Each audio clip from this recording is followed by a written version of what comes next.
Mesdames et messieurs, bonsoir. La télévision d'État en Arménie occidentale vous présente les nouvelles du jour. Voici le principal chapitre d'aujourd'hui. À propos de la question de l'Arménie occidentale. Enfant d'Arménie occidentale, Raymond Vahan Damadian, l'histoire d'une photo, Igit. Washington a demandé à Bakou et à Yerevan d'examiner comment protéger au mieux les droits et la sécurité du peuple d'Artsakh. Les empiètements de l'Azerbaïdjan sur le patrimoine culturel arménien sont documentés. Markarian aux Nations Unies. Des cérémonies de commémoration auront lieu à l'occasion de 86e commémoration des victimes du massacre de Dersim. Les Arméniens en Amérique, présentation de livres après 400 ans d'héritage à Vienne. Diverses processions ont eu lieu parmi les Arméniens convertis de force, dont certains méritent une attention particulière. Parmi eux se trouve le phénomène de la réacceptation ou de la conversion au christianisme. Ce problème est également au centre de l'attention de diverses structures turques et des travaux sont en cours dans ce sens.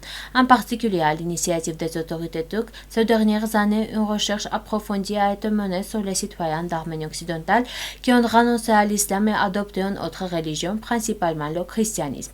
Le problème a également été examiné dans le contexte de l'activation du mouvement missionnaire. Il est présenté combien de maisons converties en églises fonctionnaient en Arménie occidentale, combien d'évangiles ont été distribués aux jeunes, etc. Avec cela, une tentative a été faite pour répondre à la question des Turcs se convertissant au christianisme, qui est discutée assez activement et finalement arrivé à la conclusion que la majorité des convertis ne sont pas des Turcs, mais des représentants d'autres groupes ethniques vivant en Arménie occidentale, arméniens, grecs, assyriens. Des registres de population couvrant plus de 100 ans ont été soigneusement étudiés pour fournir une réponse définitive à ces questions. En conséquence, certaines données intéressantes pour les Arméniens sont devenues connues. Ainsi, il a été constaté que de 1916 à 2004 en Arménie occidentale, environ 2000 citoyens auraient officiellement renoncé à l'islam. Une étude détaillée a révélé que la plupart d'entre eux, ou plus précisément 1340, sont des Arméniens d'origine reconvertis au christianisme. Raymond Vahan Damadian est un inventeur célèbre, actuellement le créateur de l'appareil d'imagerie par résonance magnétique connu sous le nom de thermographe par résonance magnétique. Damadian est né en 1936 à New York dans la famille de Vahan Damadian et Odette Yezinjian qui ont survécu au génocide des Arméniens. Malgré cette découverte qui a joué un rôle révolutionnaire dans la médecine, Damadian s'est vu refuser le prix Nobel de bannière déshonorante lors de l'attribution pour les scientifiques qui ont apporté une grande contribution au développement du domaine de l'IRM. Cependant, Damadian a reçu la US State Medal of Technology, a été intronisé au National Inventors Hall of Fame et a reçu le prix Lemelson de Massachusetts Institute of Technology pour l'invention de l'enregistreur vidéo ARM. Son premier équipement nommé Unbridled est conservé au Smithsonian Museum de Washington. La série L'histoire d'une photo commence sur la télévision d'Arménie occidentale où les personnages sont de vraies personnes. Ils ont survécu au génocide contre les Arméniens et ont prouvé qu'un vrai Arménien est un Arménien combattant. Le premier héros de cette série est Igit. Igit est né pendant les massacres de Sultan Abdulhamid II. Pendant les années de génocide contre les Arméniens, Igit 5 ans a réussi à survivre grâce au fils de 15 ans de voisin, qu'il a également caché de la garçon de 5 ans avec lui. Igit apparaît sous la guerre de Fidaï qui amène le garçon en Arménie orientale et confie à l'orphelinat de Dilijan. À la maternelle, Igit se lie d'amitié avec Arménia Yeryazarian qui deviendra plus tard Naïri Zarian et mentionne le nom d'Igit dans son roman autobiographie Second Life. Déjà en 1941, la guerre patriotique a commencé. Le fils d'Igit, Gurgen, part en guerre. Ne voulant pas laisser son fils seul, Igit se porte volontaire après des mois et part au front. Cependant, il ne retrouve toujours pas son fils. Gurgen disparaît à Kerch. Après la guerre, Igit retourne en Arménie orientale et fait face à de nouvelles épreuves. L'article complet est disponible sur notre site web. Washington a demandé à Bakou et à Yerevan d'examiner la meilleure façon de protéger les droits et la sécurité du peuple d'Artsakh, selon le département d'État américain. Le porte-parole du ministère d'État a souligné que la question des droits et la sécurité du peuple d'Artsakh est une question clé dans le conflit entre l'Arménie et l'Azerbaïdjan. La seule façon de trouver une solution durable à un conflit qui a coûté trop de vies et dure trop longtemps et que ces personnes se sentent enfin en sécurité chez elles et que leurs droits soient protégés, a déclaré le département d'État américain arménienne, ajoutant que les États-Unis soutiennent un accord stable et à long terme qui peut jeter les bases de la paix. Dans le même temps, le département d'État souligne que la portée, la nature et le contenu de l'accord visant à réglementer les relations doivent être décidés par les parties. Washington a l'honneur d'accueillir les ministres des Affaires étrangères d'Arménie et d'Azerbaïdjan alors qu'il œuvre pour la paix. Les États-Unis restent déterminés à promouvoir un avenir pacifique dans le Caucase du Sud. Le dialogue direct entre les parties est le clé pour parvenir à une paix durable et résoudre les problèmes. Le 2 mai, dans le cadre du Conseil de sécurité de l'ONU, un débat thématique s'est tenu sous le titre Protection du patrimoine culturel pendant les conflits armés, qui a été organisé par les représentations permanentes de la France et des Émirats arabes unis au Conseil de sécurité.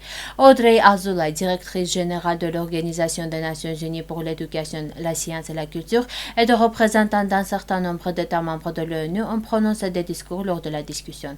Dans son discours, le représentant permanent de l'Arménie auprès de l'ONU, Markarian a évoqué la destruction de monuments culturels arméniens par les autorités de Bakou en Artsakh et dans les territoires sous contrôle azerbaïdjanais. Notant que de telles actions font partie de la politique azerbaïdjanaise d'élimination systématique de représentation arménienne dans la région. L'ambassadeur Markarian a souligné que les empiétements antérieurs de l'Azerbaïdjan contre le patrimoine culturel arménien étaient également documentés et largement couverts, citant comme exemple la destruction des églises arméniennes médiévales et de plus de 5000 Khachkar au Nakhichevan. Le représentant permanent de la République d'Arménie a souligné que l'Arménie n'avait cessé de demander à l'UNESCO d'envoyer une mission d'enquête en Artsakh et dans les régions avoisinantes, tandis que l'Azerbaïdjan avait toujours entravé les efforts des structures internationales pour fournir une évaluation indépendante et impartiale de la fait sur le terrain. La vidéo de la discussion est disponible sur le site officiel de l'ONU. Dans le cadre de la commémoration des victimes du massacre au Dersim, des événements commémoratifs auront lieu le 4 mai à 19h dans les quartiers Kadzikoy et Kazi de Constantinople. Les organisations de Dersim invitent tous les citoyens de Dersim et leurs amis à participer aux cérémonies de commémoration. Des programmes de commémoration auront également lieu en Arménie occidentale occupée et dans de nombreux pays du monde. À son tour, la branche de Constantinople des Unions démocratiques à Lévis organisera une cérémonie de commémoration devant Gazi Djamevi le 4 mai. La décision de commettre le génocide et l'extermination contre la population de Dersim comme sous le nom d'opération punitive de Tunceli a été adoptée lors de la réunion du Conseil des ministres tenue le 4 mai 1937. Le même jour, Dersim a été bombardée et des centaines de milliards de personnes ont été tuées. L'opération militaire a duré environ 2 ans et des centaines de milliards de personnes de Dersim ont été tuées dans ces opérations. Et le même nombre a été exilé de force vers des endroits inconnus. Les familles ont été divisées et dispersées dans des différents villages et provinces en parents. Après le massacre de Dersim en 1938, toute une génération s'est retrouvée sans parents. De nombreux habitants de Dersim ont été privés de la possibilité de reconnaître leurs proches. Ce même jour, le 3 mai 2023, le président Misio Armenak Abrahamian a été interdit de rentrer en Arménie occidentale occupée pour participer à ces commémorations. Les Arméniens en Amérique, présentation du livre sur les traces d'un patrimoine vieux de 400 ans. Auteur de livre, historienne, ancienne, directeur du musée du génocide perpétré contre les Arméniens, le Dr Haïk Demoyan a donné une conférence. L'orateur a noté que le livre était dédié à Martin, un Arménien qui a mis le pied pour la première fois en Virginie en Amérique en 1618. Outre les riches documents d'archives, le livre contient également environ 2200 photographies qui ont également été présentées sous forme de vidéo lors de la conférence. Haïk Demoyan a parlé de l'histoire des Arméniens américaines 1618 à 1990, principalement des Arméniens qui s'y sont installés aux États-Unis d'Amérique après le génocide, et de l'immense héritage et contributions qu'ils ont laissé dans leur nouvelle patrie. L'auteur a noté que le travail achevé est la première tentative de présenter l'histoire des Arméniens américaines de manière illustrée. La plupart des photographies ont été publiées pour la première fois. Merci de votre fidélité. À la fin de notre émission, vous pourrez profiter d'une performance musique folklorique des Arméniennes. Vous pouvez écouter la version complète de la musique sur notre site web.